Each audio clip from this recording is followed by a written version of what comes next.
سعد بن ابی وقاص فرماتے ہیں کہ ایک مرتبہ حضرت عمر رضی اللہ تعالیٰ عنہ کے پاس بحرین سے مشک اور عنبر آیا۔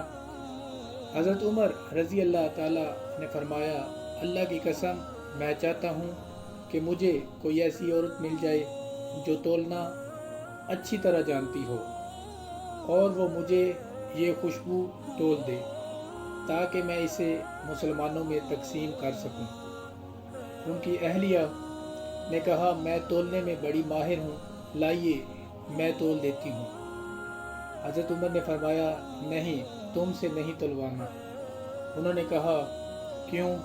حضرت عمر نے فرمایا، مجھے ڈر ہے کہ تو اسے اپنے ہاتھوں سے ترازو میں رکھے گی، یوں کچھ نہ کچھ خوشبو تیرے ہاتھ کو لگ جائے گی اور یوں تو اپنی کن پٹی اور گردن پر اپنے ہاتھ پھیرے گی، اس طرح تجھے مسلمانوں سے کچھ زیادہ خوشبو مل جائے گی۔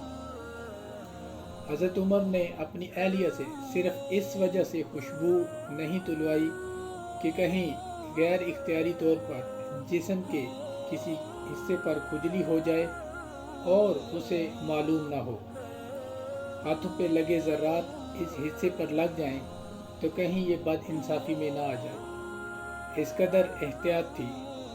حضرت عمر کی دورس نگاہیں کہاں تک پہنچیں جہاں ہمارا وہم و گمان بھی نہیں۔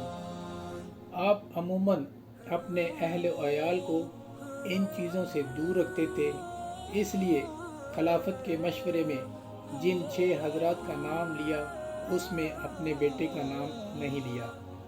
آپ نے ہمیشہ اپنے دامن کو پاک رکھا، الزام اور تہمت کی جگہوں سے اپنے آپ کو اور اپنے اہل و عیال کو کوسوں دور رکھا۔